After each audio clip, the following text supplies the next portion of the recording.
حضرت امام شافعی علیہ الرحمہ حضرت امام مالک رحمۃ اللہ علیہ کی صحبت میں مسجد نبوی میں حاضر ہوئے تو اس وقت حدیث لکھوائی جا رہی تھی۔ حضرت امام شافعی علیہ الرحمہ نے تنکے سے ہتھیلی پر ہی لکھنا شروع کر دیا۔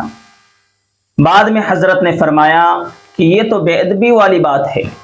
حضرت امام شافعی رحمۃ اللہ علیہ نے عرض کیا کہ اس طرح میں ان احادیث کو اپنے دل پر لکھ رہا تھا۔ حضرت امام مالک رحمۃ اللہ علیہ نے فرمایا اگر ایسا ہے تو 20 احادیث سنائے تب آپ کو جانے۔ حضرت امام شافعی علیہ الرحمہ نے 127 احادیث سنا کر دم لیا۔ ان لوگوں کے حافظے ایسے قوی ہوتے تھے کہ آج اس کی مثال نہیں ملتی۔